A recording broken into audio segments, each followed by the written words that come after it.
ತಿಪಟೂರಿನಲ್ಲಿ ಅಕಾಲಿಕ ಮಳೆ ಆರ್ಭಟ. ತಾಲೂಕಿನಾದ್ಯಂತ ಸುರಿದ ಭಾರೀ ಮಳೆಗೆ ನೂರಾರು ಎಕರೆ ಬೆಳೆ ಸಂಪೂರ್ಣ ಹಾನಿ.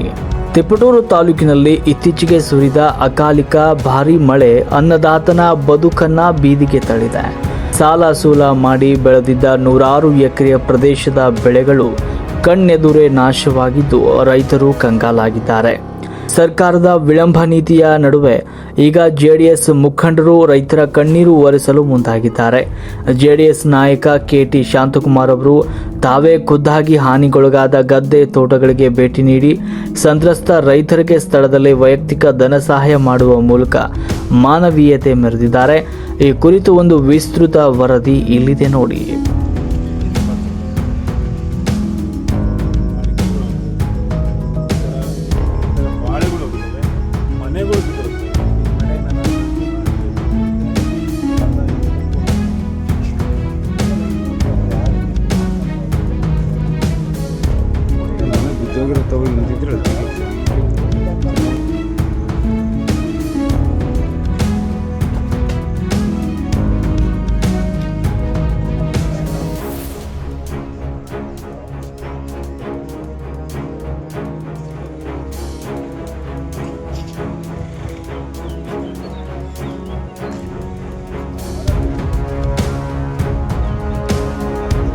ಹೌದು, ಇದು ತಿಪಟೂರು ತಾಲೂಕಿನ ಕಸಬಾ ಹೋಬಳಿಯ ಮತ್ತಿಹಳ್ಳಿ ಹಾಗೂ ಅಂಚೆಕೊಪ್ಪಲು ಗ್ರಾಮಗಳ ಕರುಣಾಜನಕ ದೃಶ್ಯ.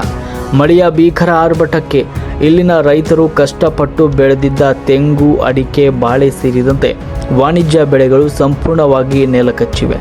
ಕೈಗೆ ಬಂದ ತುತ್ತು ಬಾಯಿಗೆ ಬರಲಿಲ್ಲ ಅನ್ನುವಂತೆ ಸಾಲ ಸೂಲ ಮಾಡಿ ಕೃಷಿ ಮಣ್ಣು ಪಾಲಾಗಿರುವುದನ್ನು ಕಂಡು ಅನ್ನದಾತರು ಕಣ್ಣೀರಲ್ಲಿ ಕೈ ತೊಳೆದಿದ್ದಾರೆ. ಇತ್ತ ರೈತರು ಸಂಕಷ್ಟದಲ್ಲಿರುವ ವಿಷಯ ತಿಳಿತಾ ಇದ್ದಂತೆ ಜೆಡಿಎಸ್ ನಾಯಕ ಕೆಟಿ ಶಾಂತಕುಮಾರ್ ಅವರು ತಕ್ಷಣವೇ ಅಲರ್ಟ್ ಆಗಿದ್ದಾರೆ. ಕಸಬಾ ಹೋಬಳಿಯ ಮತ್ತಿಹಳ್ಳಿ, ಅಂಚೆಕೊಪ್ಪಲು ಸೇರಿದಂತೆ ವಿವಿಧ ಬೆಳೆ ಹಾನಿ ಪ್ರದೇಶಗಳಿಗೆ ಖುದ್ದಾಗಿ ಭೇಟಿ ನೀಡಿ ಪರಿಶೀಲನೆ ನಡೆಸಿದ್ದಾರೆ. ಕೇವಲ ಭರವಸೆ ನೀಡುವುದಕ್ಕೆ ಸೀಮಿತವಾಗದೆ ಶಾಂತಕುಮಾರ್ ಅವರು ಸರ್ಕಾರದ ಪರಿಹಾರ ಬರೋ ತನಕ ಕಾಯ್ದೆ ತಕ್ಷಣದ ನೆರವಿಗಾಗಿ ಸಂತ್ರಸ್ತ ರೈತ ಕುಟುಂಬಗಳಿಗೆ ತಮ್ಮ ವೈಯಕ್ತಿಕ ನಿಧಿಯಿಂದ ಸ್ಥಳದಲ್ಲಿ ನಗದು ಪರಿಹಾರ ವಿತರಿಸುವ ಮೂಲಕ ದೊಡ್ಡ ಗುಣವನ್ನ ಮೆರೆದಿದ್ದಾರೆ. ಸಂಕಷ್ಟದ ಸಮಯದಲ್ಲಿ ತಕ್ಷಣಕ್ಕೆ ಕೈ ಹಿಡಿದ ನಾಯಕನ ಕಾರ್ಯಕ್ಕೆ ಸ್ಥಳೀಯ ಗ್ರಾಮಸ್ಥರು ಹಾಗೂ ರೈತರು ಭಾವುಕರಾಗಿ ಕೃತಜ್ಞತೆ ಸಲ್ಲಿಸಿದ್ದಾರೆ. ಕೆಟಿ ಶಾಂತಕುಮಾರ್ ಅವರು ಸಂದರ್ಭದಲ್ಲಿ ಮಾತನಾಡಿದರು. ತಿಪಟೂರು ತಾಲೂಕಿನ ಮತ್ತಿಹಳ್ಳಿ, ಅಂಚೆಕೊಪ್ಪಲು ಭಾಗದಲ್ಲಿ ಮಳೆಯಿಂದಾಗಿ ರೈತರಿಗೆ ತುಂಬಲಾರದ ನಷ್ಟವಾಗಿದೆ. ರೈತರು ದೇಶದ ಬೆನ್ನೆಲುಬು. ಅವರು ಕಷ್ಟದಲ್ಲಿದ್ದಾಗ ನಾವು ರಾಜಕೀಯ ಮಾಡಬಾರದು. ನನ್ನ ಕೈಲಾದ ಸಣ್ಣ ಆರ್ಥಿಕ ನೆರವನ್ನು ಇವತ್ತು ರೈತರಿಗೆ ನೀಡಿದ್ದೇನೆ. ಸರ್ಕಾರ ಹಾಗೂ ತಾಲೂಕು ಆಡಳಿತ ತಕ್ಷಣವೇ ಎಚ್ಚೆತ್ತುಕೊಂಡು ಜಂಟಿ ಸಮೀಕ್ಷೆ ನಡೆಸಿ ಹಾನಿಗೊಳಗಾದ ಪ್ರತಿಯೊಬ್ಬ ರೈತನಿಗೂ ಸೂಕ್ತ ಮತ್ತು ವೈಜ್ಞಾನಿಕ ಪರಿಹಾರವನ್ನು ನೀಡಬೇಕು. ಇಲ್ಲದಿದ್ದರೆ ಜೆಡಿಎಸ್ ವತಿಯಿಂದ ಉಗ್ರ ಹೋರಾಟ ನಡೆಸಲಾಗುವುದು ಅಂತ ತಿಳಿಸಿದ್ದಾರೆ. ಒಟ್ಟಲ್ಲಿ ಸರ್ಕಾರದ ವಿಳಂಬ ನೀತಿಯ ನಡುವೆಯೂ ಕೂಡ ಸಂಕಷ್ಟದ ಸಮಯದಲ್ಲಿ ರೈತರ ಮನೆ ಬಾಗಿಲಿಗೆ ಬಂದು ಸಾಂತ್ವನ ಹೇಳಿ ಆರ್ಥಿಕ ನೆರವು ನೀಡಿರುವ ಜೆಡಿಎಸ್ ಮುಖಂಡ ಕೆಟಿ ಶಾಂತಕುಮಾರ್ ಅವರ ಕಾರ್ಯಕ್ಕೆ ತಿಪಟೂರು ಭಾಗದ ಸಾರ್ವಜನಿಕ ವಲಯದಲ್ಲಿ ಈಗ ಶ್ಲಾಘನೆ ವ್ಯಕ್ತವಾಗಿದೆ. ವರದಿ ನಾಗರಾಜ್, ರಾಷ್ಟ್ರ ಕ್ರಾಂತಿ ನ್ಯೂಸ್, ತಿಪಟೂರು. ಅಲ್ಲ, ನೀವು ಒಂದು ಗ್ರಾಮಕ್ಕೆ ಹಾಕಿ, ಗ್ರಾಮಕ್ಕೆ ಸೇರಿಸಿ 33% ಗ್ರಾಮಕ್ಕೆ ಹಾಕಿ. ಸ್ವಾಮಿನ ಈಗ ಎಷ್ಟು 100 ಗಿಡ ಇದ್ದಂಗೆ ಒಂದು 50 ಗಿಡ ಹೋಗ್ಲೇಬೇಕಂದ್ರೆ 33% ಲಾಸ್ ಆಗಿರಬೇಕು.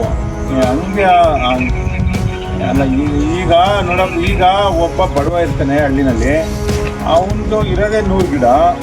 ಅವನು 20 ಗಿಡ ಹೋಯ್ತು ಅಂದರೆ ಅವ್ನ ಜೀವನ ಹಿಂಗೆ 20 ಗಿಡ ಹೊಟ್ಟೋಗ್ಬಿಡುತ್ತೆ. ಇನ್ನು 30-40 ಗಿಡ ಬೀಳಿಸ್ಬೇಕು ಅಂದರೆ ಅವನೀಗ ನಿಮ್ಮ ಪರಿಹಾರಕ್ಕಾಗಿ 40 ಗಿಡ ಬೀಳಿಸ್ಕೋಬೇಕೀಗ.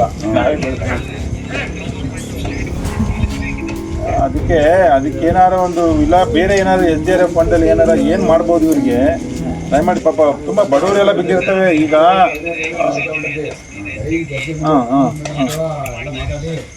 ಏನಮ್ಮ ಮತ್ತೆ ಎಷ್ಟು ಒಂದು ಗಿಡ ಒಂದು ಗಿಡಕ್ಕೆ ಎಷ್ಟು?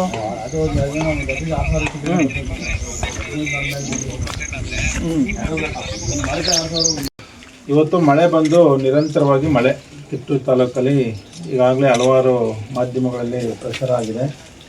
ಸೊ ನಮ್ಮ ಇವತ್ತು ಯಾರೂ ಗೆದ್ದಿರೋ ಜನಪ್ರತಿನಿಧಿಗಳು ಯಾರೂ ಬರಲಿಲ್ಲ ಇಲ್ಲಿ ಇವರ ಕಷ್ಟಗಳನ್ನ, ಅಹವಾಲುಗಳನ್ನ ಸ್ವೀಕಾರ ಮಾಡೋದಕ್ಕೆ. ನಾವು ಎಲ್ಲ ಹಳ್ಳಿಗಳಿಗೂ ಪ್ರಯತ್ನ ಮಾಡೋಣ ಇವತ್ತು ಅಂತ ಅವರಿಗೊಂದು ಸಮಾಧಾನ ಹೇಳೋಣ ಅಂತ ಇವತ್ತು ಶುರು ಮಾಡಿ ಮತ್ತಿಹಳ್ಳಿ ಮೊದಲನೇ ಭಾಗವಾಗಿ ಇವತ್ತು ಬಂದಿದ್ದೀವಿ. ಮತ್ತಿಹಳ್ಳಿ ದೇವಸ್ಥಾನ ಸಂಪೂರ್ಣವಾಗಿ ಗರುಡಗಂಬದಿಂದ ಮೇಲ್ಗಡೆ ಗೋಪುರದಿಂದ ಎಲ್ಲ ಬಿದ್ದೋಗಿದೆ. ತುಂಬ ಹಾನಿಯಾಗಿದೆ ಮಳೆ ಬಂದು. ಇವರು ನಮ್ಮ ತಹಸೀಲ್ದಾರು ಬಂದಿದ್ರಂತೆ, ಏನೋ ಅನುಕೂಲ ಮಾಡಿಕೊಡ್ತೀನಿ ಅಂತ ಒಂದು ಆಶ್ವಾಸನೆ ಕೊಟ್ಟು ಹೋಗಿದ್ದಾರೆ. ಇಲ್ಲಿ ಮನೆ ಬಿದ್ದಿದೆ, ಅಜ್ಜಿ ಪಾಪ ಏನೂ ಇಲ್ಲ, ಹಿಂದ್ಗಡೆ ಇನ್ನೂ ಬೀಳುತ್ತೆ, ಎಲ್ಲ ಸ್ವಲ್ಪ ಬಿದ್ದೋಗಿದೆ. ಇನ್ನೂ ಎಲ್ಲ ಅದೇನು ನಿಂತ್ಕೊಳ್ಳೋದು ಜಾಗ ಇಲ್ಲ, ಅಜ್ಜಿಗೆ ಯಾರೂ ಇಲ್ಲ.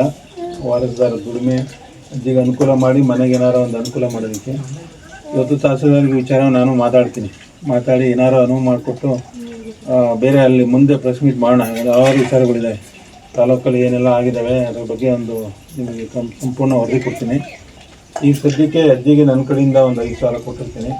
ಮುಂದೆ ತಹಸೀಲ್ದಾರ್ ಕಡೆಯಿಂದ ಏನು ವ್ಯವಸ್ಥೆ ಆಗಬೇಕು ಮಾಡ್ಕೊಂಡು ಸದ್ಯಕ್ಕೆ ಶೀಟಿಗೆ ಏನಾದ್ರು ವ್ಯವಸ್ಥೆ ಮಾಡ್ಕೊಂಡು ಅಜ್ಜಿ ಮುಂದೆ ಅನುಕೂಲ ಅಂತ ಒಂದು ವ್ಯವಸ್ಥೆ ಮಾಡಿಕೊಡೋಣ. ಅಜ್ಜಿಗೆ ಇದು ನಾವು ಒಂದು ವೈಯಕ್ತಿಕವಾಗಿ ಒಂದು ಮಾನವೀಯ ದೃಷ್ಟಿಯಿಂದ ಅಜ್ಜಿಗೆ ಏನು ಸಂಪೂರ್ಣ ಸಹಕಾರ ಮಾಡಬೇಕು. ಇವತ್ತೆಲ್ಲ ಕಡೆ ಇವತ್ತೆಲ್ಲ ಹೇಳ್ತಾಯಿದ್ರು, ಸುಮಾರು ತೆಂಗಿನ ಗಿಡ ಬಿದ್ದಿದ್ದಾವೆ.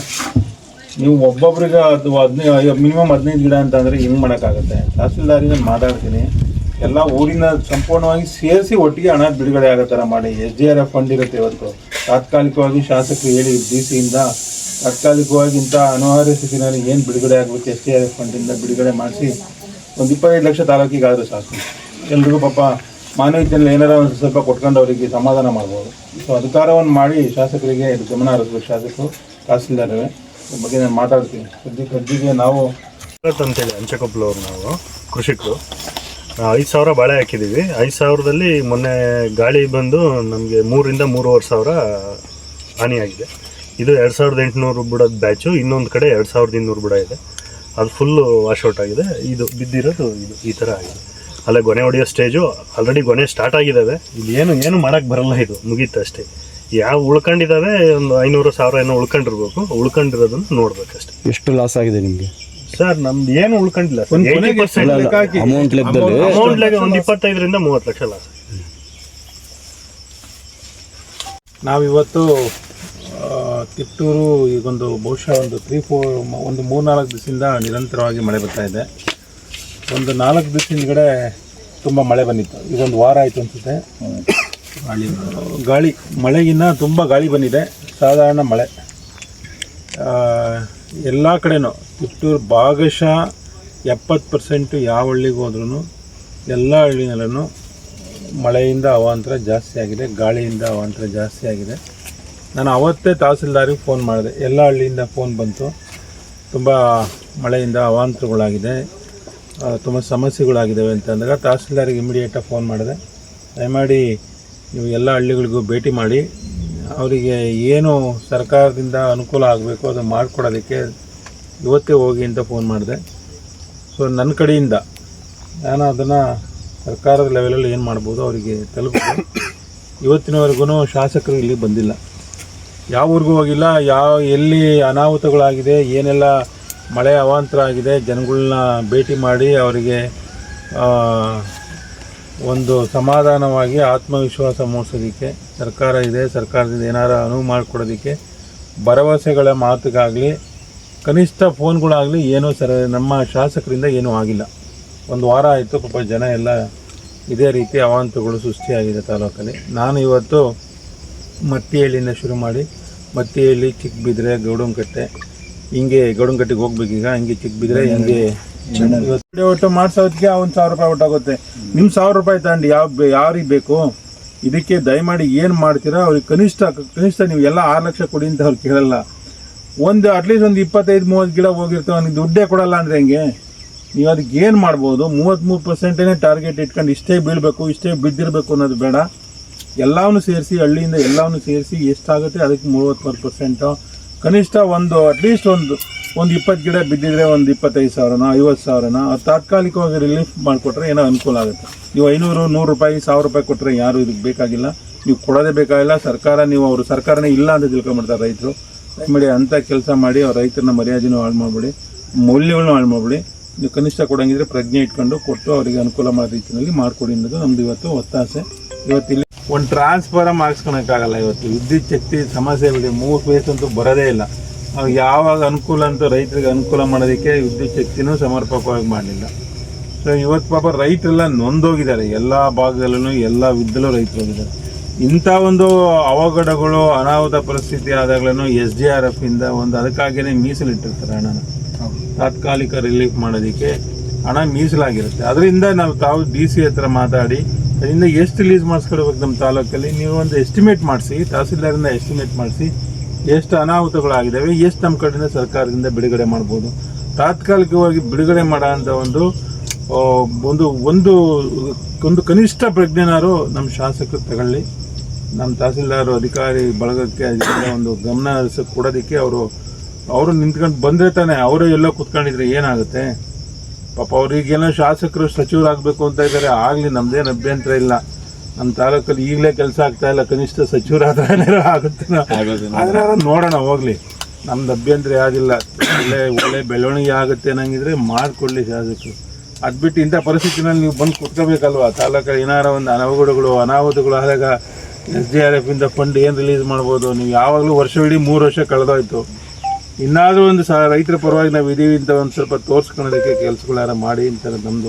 ಅಂಚೆಕೊಪ್ಪಲಲ್ಲಿ ನಮ್ಮ ಶಂಕರಣ್ಣ ದಯಣ್ಣ ಇವರು ಇವತ್ತು ಬೆಂಗಳೂರಲ್ಲಿದ್ದರು ಅಲ್ವಾ? ಇವತ್ತು ಒಳ್ಳೆಯ ರೈತಾಪಿ ಕುಟುಂಬ ಹೆಂಗೆ ನಾವು ಒಳ್ಳೆಯ ಜೀವನ ಕಟ್ಬೋದು ಅನ್ನೋದಕ್ಕೆ ಇವತ್ತು ಬಹುಶಃ ಒಂದು 5,000 ಗಿಡ ಇವತ್ತು ಬಾಳೆ ಬೆಳೆದಿದ್ದಾರೆ. ಏಕೆಂದರೆ ಒಳ್ಳೆಯ ಕಮರ್ಷಿಯಲ್ ಕ್ರಾಪ್ ಅಂತಂದರೆ ಬಾಳೆ. ಇವತ್ತು ಒಳ್ಳೆಯ ಜೀವನ ರೂಪಣೆ ಮಾಡೋದಕ್ಕೆ ಬಾಳೆ.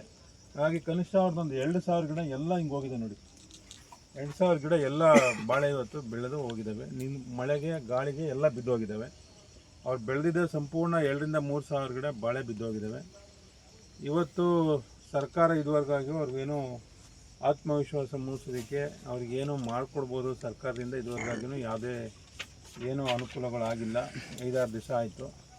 ನಾವು ನಮ್ಮ ತಹಸೀಲ್ದಾರಿಗೆ, ಶಾಸಕರಿಗೆ ಮನವಿ ಮಾಡೋದಿಷ್ಟೇ, ದಯಮಾಡಿ ಎಲ್ಲ ಹಳ್ಳಿಗಳಲ್ಲಿ ನೀವೇ ಎಲ್ಲ ಹಳ್ಳಿ ವಿಸಿಟ್ ಮಾಡೋ ಅವಶ್ಯಕತೆ ಇಲ್ಲ. ಎಲ್ಲಿ ತುಂಬ ಹಾನಿಯಾಗಿದೆ ಅಲ್ಲಿ ಭೇಟಿ ಮಾಡಿ. ತೆಂಗಿನ ಗಿಡಗಳು ಇದ್ದಾವೆ. ಇವತ್ತು ಸಿದ್ದೇಶ್ವರ ತೆಂಗಿನ ಗಿಡ ಇದ್ದಾವೆ. ಇಲ್ಲೂ ತೆಂಗಿನ ಮರನೂ ಒಂದು 15-20 ಹಿಂಗೆ ಇದ್ದಾವೆ. ನಾನೀಗ ಮತ್ತಿಹಳ್ಳಿಯಲ್ಲಿ ತಹಸೀಲ್ದಾರಿಗೆ ಮಾತಾಡಿದೆ.